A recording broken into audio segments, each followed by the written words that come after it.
Hi, this is a short video talking about assessing pinhole negatives when you are using your pinhole camera. So the first image I want to show you is a negative that looks like it has some information on it, and it does, but not quite enough. So we have some density or darkness here and down here. This is actually sky, but we don't have enough density or detail in this area here. This is a tree and bushes, and it's all white, and we just can't really see any detail here. So when we made a print, this would just come out all black. This is a negative, and where the negative is white, the positive will be all black and all dark. So this negative did not get enough light, and you would want to give your pinhole negative like this. If you went to go out and shoot again, you would want to try something with more light, more time than this particular time. Here is a negative that got too much light. It's too dark. We have the same sort of problems with the white and the other one, but this is black. There's not really enough detail here to see what is going on.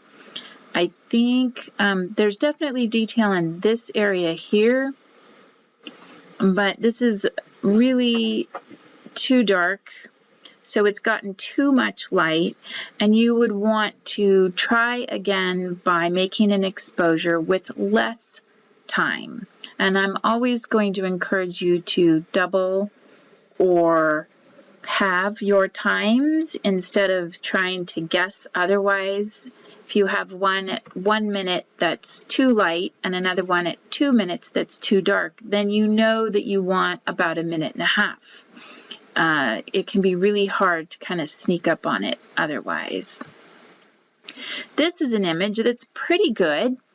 A little bit underexposed. There's a little missing details in here, but we do have a fairly good tonal range or variety of grays and blacks here.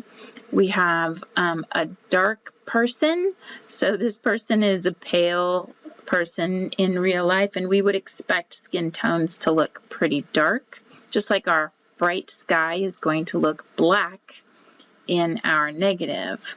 But we have one more image that's actually better, and that's this one. We've got a little bit more density or darkness in the sky. We still have some details of things that were in the background. We've got trees that have some kind of detail in them here. You can see this variety of shades of gray, and the same thing goes in the front here. All these different shades of gray to black, and this is a really well exposed negative. Finally, just to kind of give you an idea of what a positive and a negative look like together. So this is the negative. This is the kind of thing I'm talking about, where this is actually a slightly underexposed negative.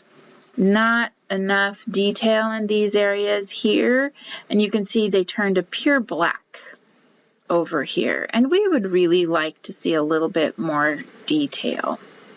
So remember, if you're not getting enough detail here, you want to give your negative more light. If everything's looking really dark, you want to give it less light.